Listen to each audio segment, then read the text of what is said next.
Hi everyone, hope you're all doing well. My name is Irene Squimwinkle, and today we will be continuing to go through the sketches I did for last year's Peachtober. I will be jumping in from where we left off last time, starting from prompt number 16, Sidekick, and end with number 31, Spooky.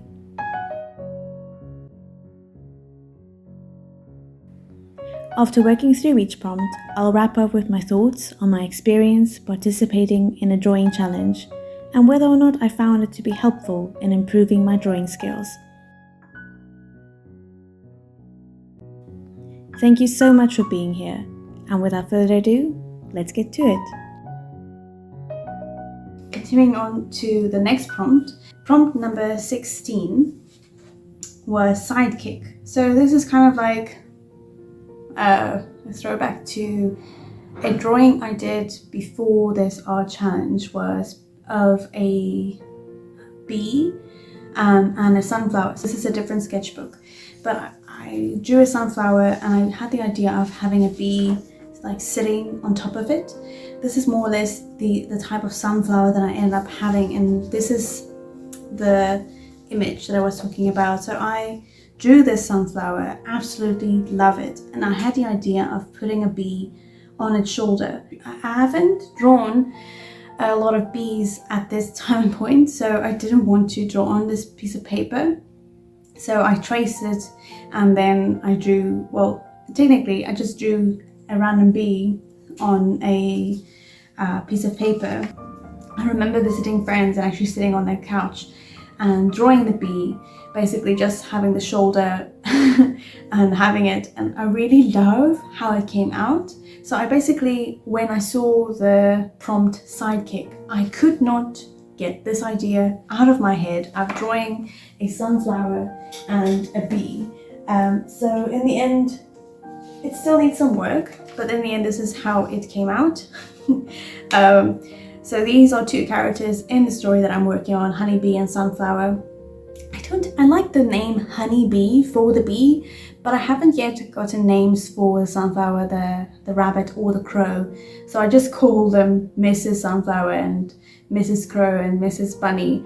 All these characters are based on me and my 3 siblings. We're 4 daughters. So yeah, that's why. Anyway, so this is basically what I did, and I really love how it came out.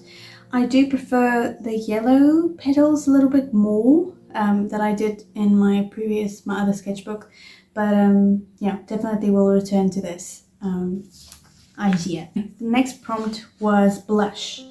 So I got the idea of using the pollen. So when the bees collect, they go from flower to flower collecting the nectar, the pollen kind of stick onto their bodies and they accumulate. So I thought like maybe using it as a type of blush. So you'll see in the sketches I played around with different types of flowers. This one is a sunflower that I played with, but then I wondered, okay, maybe I should use like a different color. I was trying to preserve my yellow because I use it a lot for the bees. So I was trying to use different colors and just preserving the amount of yellow I was using. In the end, I really love this picture. So funny enough, this image is from an inspiration. It's from an image on Pinterest of some type of rodent sitting in a flower, and I will pop it up on the screen. And when I saw it, I realized I can use that idea but put a bee instead inside of the flower. So I decided to use this because I wasn't using the red a lot. So I drew this little picture of a little bee sitting in the flower with a lot of like pollen blushes on her cheeks. I really love how it came out, and I'm glad I used the red for this image as well. The next prompt was snooze, and I kind of like used the same idea. So I saw a lot of, when gathering images of bees, I saw a lot of images of bees actually just falling asleep inside of flowers. and I thought that was quite funny. So I wanted to draw a bee sleeping in the flower. I was struggling with this top-down composition, and there were a lot of images of bees sleeping in flowers but with their butts kind of like sticking out, and I really found that so funny. So that's what I ended up using, drawing bees. I'll see if I can find some images to pop on the screen as well, but I really love the idea of this little bum sticking out. This is in the end the idea that I used, and also kind of like a throwback to the story of the honeybee working along with the ants, being a courier. So I had this like story of the ant calling honeybee, telling her like, oh, you need to come and work, why are you sleeping on the job, kind of. So yeah, in the end this is how it came out. I really love this image. I would like to draw it again and add maybe like a little background and definitely use it in a story. Sorry, before we go on to the next prompt, so after I drew this, I just played around a little bit more with the idea of bees sleeping inside of the flower, because I really liked how it looked like, and I tried to replicate it, but I just struggled a bit. These are just more images of bees and their bums sticking out, but yeah, in the end I went with this idea. The next prompt was candle. Okay, you're actually seeing both of these. Okay, so the next two prompts, they were quite similar. The one was candle and the one was bulb. And for both images, I ended up using a firefly. I prefer the bulb idea than the candle one. So for the candle one, I had an idea of maybe having a firefly competing against a candle to see whether or not they can shine brighter. But in the end, I just ended up using like having a candle holder and the firefly being the candle, and then having the insects sitting around the firefly as if it's like at the local hangout place. I'm not satisfied with the color I used for the firefly. It ended up being a lot darker. So I looked at a lot of images of what colors fireflies were, and they are quite brown. But I think in the future I'll just maybe use lighter colors or maybe my own colors.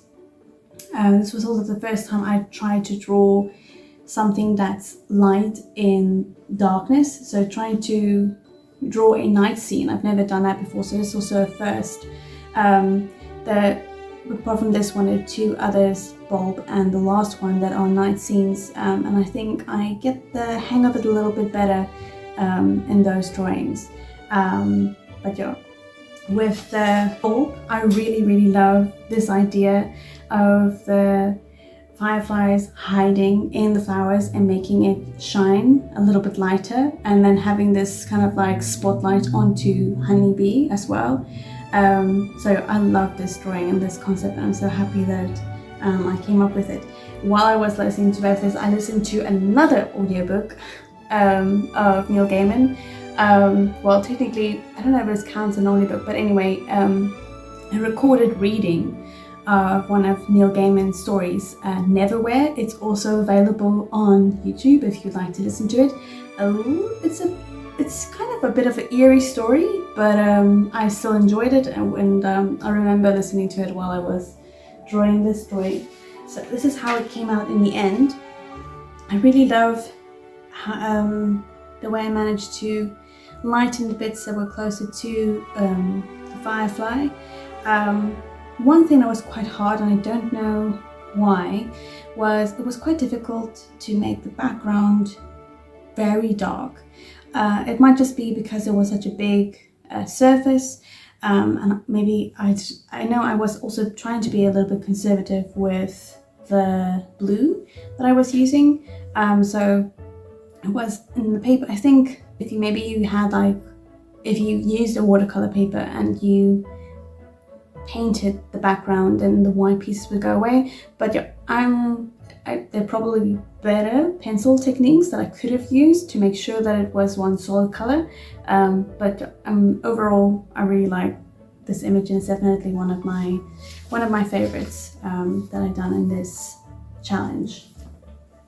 So the next prompt was slingshot. So I really loved this idea, and yet again my husband challenged me to come up with something interesting. So when I heard the prompt slingshot, I definitely had the idea of the bees using the slingshot to shoot insects or each other somewhere. Originally I thought maybe like across a river, and then my husband had the idea of kind of like shooting the bees, like launching them from where they lived to kind of like to get a start for flying. In the end, I just use it for something a little bit more comical, like creating a ride for them to basically like by what do you call it? You have a fair at the fair, or like a musical round type of thing, but having a slingshot and the bees like shooting themselves as a little fun activity, and then having one of the insects ask them whether or not it was safe. In the end, there are a few problems with the drawing, but first I will just enjoy it. So in the end I drew, so we have a little stick man pulling the slingshot and then sending the bees into the sky, and then we have variations of insects. I really love this. In Afrikaans you say nalderkwikker, dragonfly. A dragonfly looking at it, and then we have a little worm very curious about this ride and actually wanting to try it out. And on Instagram I wrote a little story where the worm asks the stickman whether or not it's safe, and then the stickman replies, it depends, can you fly? And then there's in one of the later prompts there is a kind of like a throwback back to this, like the aftermath of what would have happened if the worm actually went on this ride. So I don't know if you can see it, but there are a few technical things wrong with this drawing. If you look carefully, I accidentally got confused with the slingshot's rubber. So this one was supposed to go over to here, and this, so it was supposed to go like that. But I ended up messing it up. So if this one was here, then something is just off. But yeah, and also it doesn't make sense that Stickman is standing over here. So if he was standing here, this thing should have been turned like this a little bit more. So if it was positioned like this, the Stickman would have been a little bit more backwards, and then the bee would have been shoved this way. So the angle of this should have been turned. But anyway, so overall still a very lovely image, and I had fun creating this little scene. Before continuing on, here's a little bit more sketch drawing. So this is kind of like a very quick sketch that I did with the overlay. The final one looks more or less like this. I practice a little bit drawing the stick figure, trying to get an idea of how many legs it has and how it would stand and how it would generally look like. So the next prompt is tunnel. I generally don't like what I came up with. It's a very cute image. I prefer this one from the final one. I love the way I did the rabbit's face. I know the nose looks probably a little bit more like a dog than a rabbit. But in the end, this is what I came up with. So I just drew, so this is the first introduction to rabbits. So I wanted to draw like ants in their tunnels busy working, or maybe a rabbit underground in her tunnel, but I was quite tired, and I think I was maybe already running behind in the challenge as well. So I just kept it simple and drew a rabbit inside of a tunnel with honeybee on top of her ear. This is also the first introduction to a rabbit. I wanted to draw a rabbit because I also had to get practice drawing rabbits, since one of the main characters in the story that I'm busy with is a rabbit. But in the end, I just prefer this one's face. It looks a little bit more animated, as if it has a little bit more motion. I messed something up with this one, but it's okay. We will do better. We will do better. The next one I'm also not quite fond of. Again, the rabbit. So this is a throwback back to Honeybee writing a message in the ground, on the ground. Hi, Mrs. Rabbit. Here's some mulberries I picked for you. P.S. The ants helped me carry it. So that's kind of a message that Honeybee was busy writing. Here I just practice drawing rabbits, kind of like how they would stand or how it would look like. I don't have a lot of experience drawing rabbits, so that's still something that I need to practice with quite a lot. This is more or less how it looked in the end. The message that Honeybee drew with the mulberries and having the rabbit and the feather in the background. I think I would have the message isn't quite clear, and I love how it has a line with the feather still stuck into it. The image of the bunny is okay, but I definitely need a little bit more practice drawing bunnies, and it doesn't look anything like the previous bunny that I drew, and they're supposed to be the same character. But yeah, so the prompt was message. I don't know if I said that. So Honeybee wrote a message in the ground for Mrs. Rabbit, and saying that these mulberries are for her. And that kind of like concludes the whole story of Honeybee, what she's dreaming about becoming, and choosing courier and delivering the mulberries via boat, writing a message and then delivering it to the Mrs. Rabbit. So yeah, I'm definitely planning on maybe like writing something about it and drawing cohesive drawings for that story. Our next prompt is wand. So ignore that one for now. I think I had like one idea for this. I always had the idea that a conductor's stick is like a wand.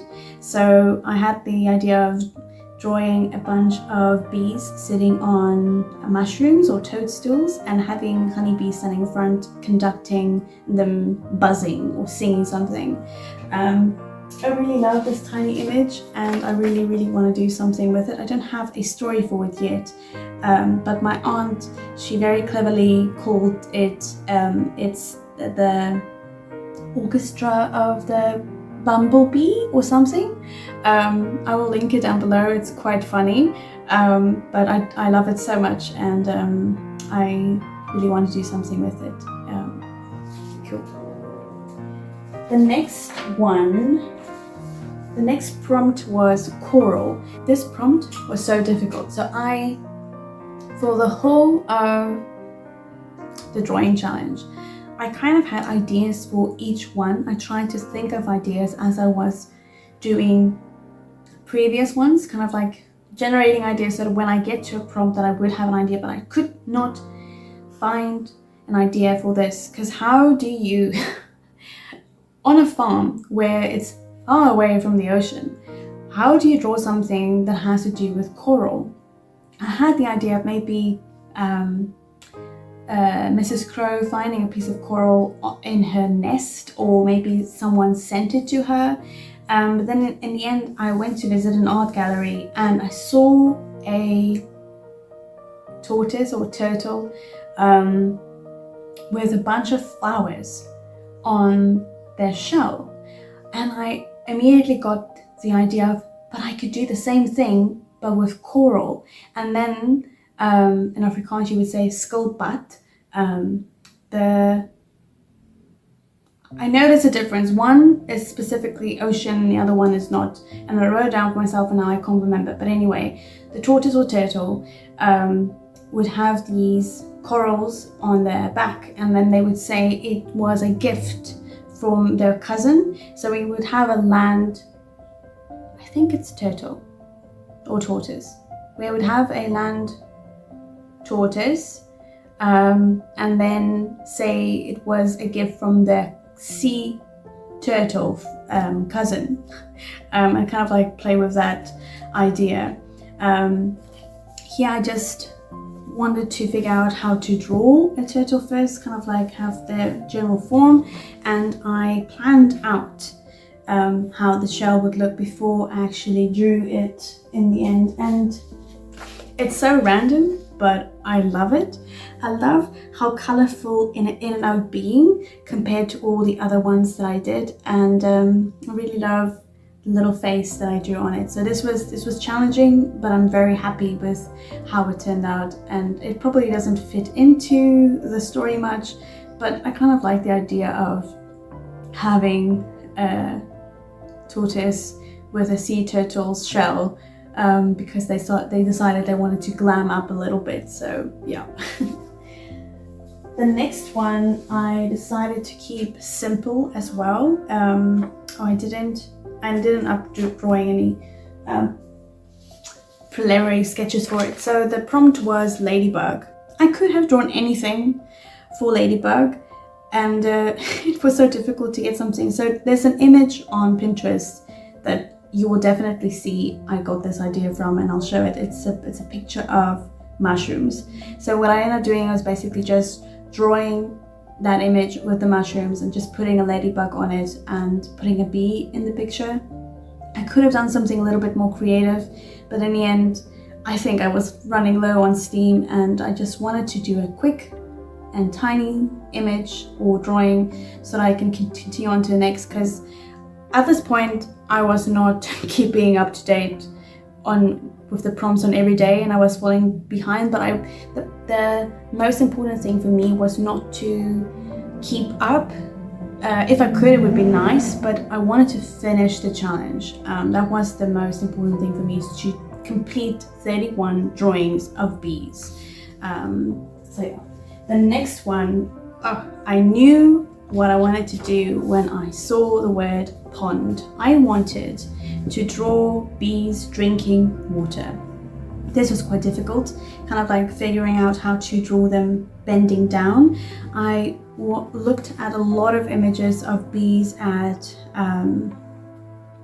bird baths, trying to figure out how they would fly, how they would sit down and drink. And then in the end, I decided to, let's draw a bee sitting on a lily pad. And so this is more or less what I did for this drawing, except yet again my brilliant husband made the note that the frog kind of like made him feel uncomfortable, because is he friendly or will he eat the bees? I thought I was making him friendly by putting a bee on his back, but that did not make him, it made him feel very uncomfortable. So I took his advice and removed the frog from the drawing, and in the end this is how it came out. I also love this drawing. Yet again, a lot of the colors, it's a lot more colorful than some of my previous ones, and I really like having them drinking water and just being very cute. I didn't end up writing anything for this drawing, so I don't know how it would fit in with everything else, but I really like the colors. And interesting enough, I listened to a different audiobook when I was doing this. I listened to The Secret Life of Irregular Witches. It was quite a fun listen to listen to it, and I definitely recommend listening to audiobooks while drawing. It just helps you keep focus, and it's very entertaining. And then you kind of like have a secret memory from what you were doing while you were doing a drawing. Cool. The next prompt is called Chomp, and I immediately had an idea. Ignore that one for that's the next one. So I had an idea of having insects eating leaves or just like carrying it away. So I played with the idea of the ants carrying the leaves somewhere and then having two insects and specifically a bee watching them and wondering where they were going with it. But I was struggling to decide whether or not I wanted to do this or not. So in the end, I opted for a worm eating leaves, chomping the leaves, because a lot of time you go into the garden and then you saw something was chomping on your leaves. So I ended up drawing a worm. I don't know what you call these caterpillars or these worms, but I really liked these like horny things on their heads. In the end, I messed mine a little bit up, but it looks a little bit too much. But I really enjoyed it, and I really enjoyed adding all the little spots where it was chomping. And the kind of like the story that went with this is honeybee was outside and they were hearing this chomping noise and they don't know what it is, but it sounds hungry. I like to play with the different greens, and this is definitely it's a fun story. I haven't written anything different from honeybee, just hearing the noises of someone chomping, but it was a fun drawing to do. For float, I had an idea. It was quick, it is tiny, but I love it. So going back to the slingshot prompt, remember our little worm character. So I immediately had the idea of an insect floating down, and I think you call these like dandelion, dandelion thingies.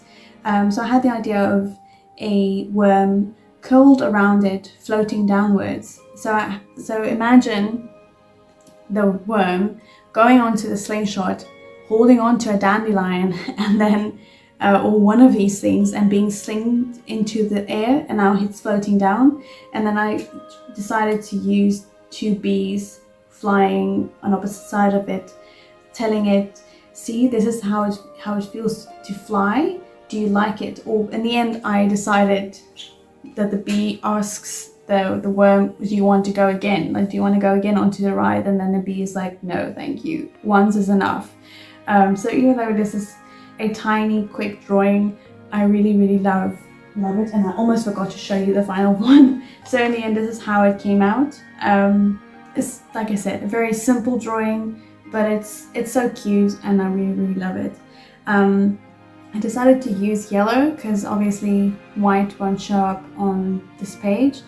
In the future I might use a different color to draw the little dandelion thing, but I think it's still cute. And I practiced drawing bees flying. I think I'm getting better at it. Okay, the second last one was moss. This was also a tricky one. I could not really think of a drawing where I could make it relevant. The only idea I could think of was moss they use with bonsai trees on the bottom. So it's barely in the image and it doesn't really do much and doesn't really tell a story. It's only like a pretty picture. But I ended up drawing a little bonsai tree with moss at the bottom and honeybee just staring and marveling at this tiny tree. So yeah, the final image is more or less the same than what I did in the rough sketch. And then the last one. This is my most favorite drawing, and I'm so proud at how much I grew from the first drawing to the last one.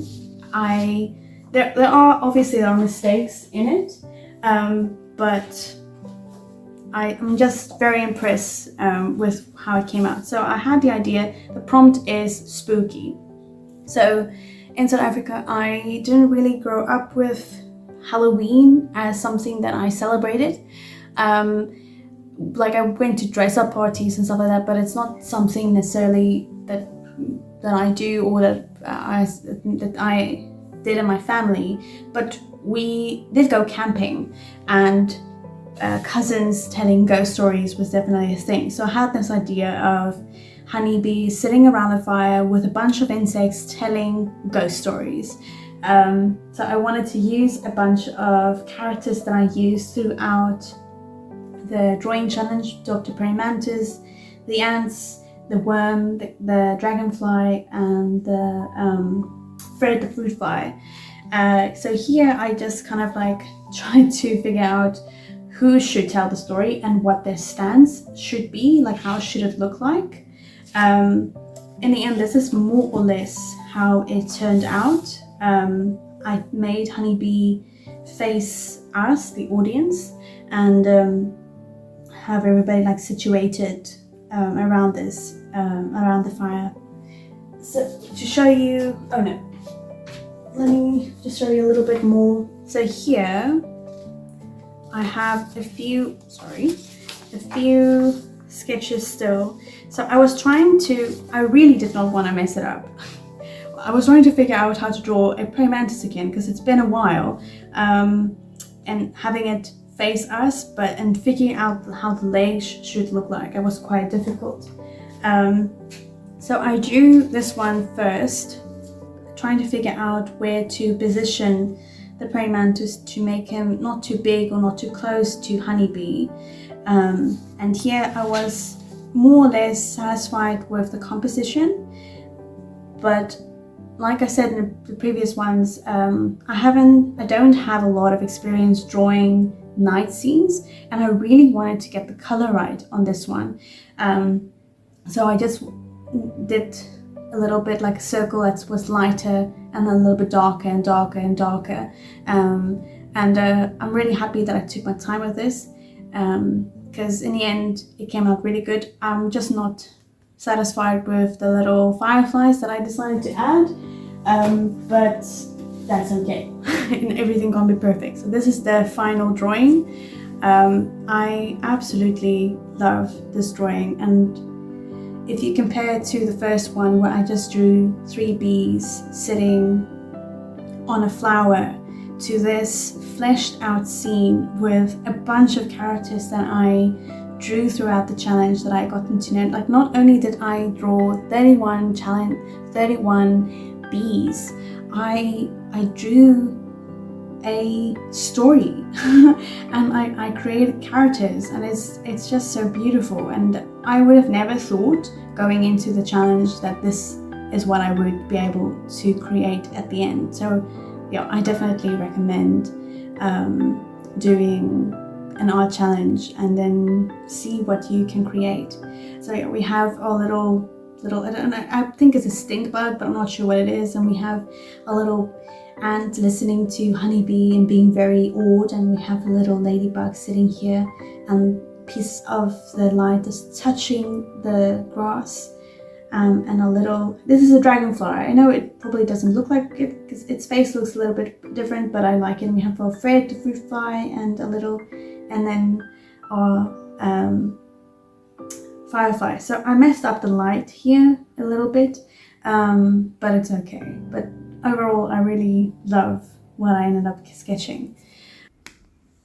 So in the end, after 31 sketches, what do I think about drawing challenges? Participating in a drawing challenge can be exhausting and difficult, but it's also definitely doable. You can decide how detailed or simplistic your drawings are going to be. I actually think it is good to alternate between plain and more intricate drawings, because you are going to get tired or maybe even fall behind. But if I can give a little advice, just finish it. Even if October has passed and no one is doing the challenge anymore, finish the prompts. It is so rewarding to have a body of work to look back on. It makes you realize how much you actually can draw if you make time for it. It is also amazing and so motivating to visually see your growth. When participating in a drawing challenge, I think it is good practice to set clear goals on what you're going to draw or what your intentions are with the challenge. For instance, if you could walk away from the challenge with only one thing, what would you want it to be? For me, it was to get better at drawing bees and to understand how their bodies work. I feel I've definitely accomplished that, but also so much more. When I compare my first drawings with my last, I can see how comfortable I am now with drawing insects, not only bees.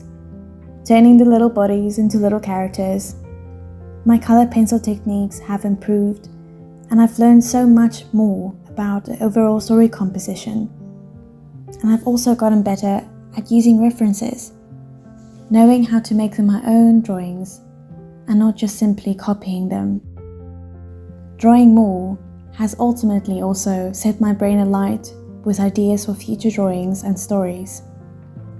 So, even though I'm not participating in Peachtober or any other art challenge this October, I would definitely recommend that people try it, and I would also do it again in the future. That brings us to a close to this sketchbook tour series.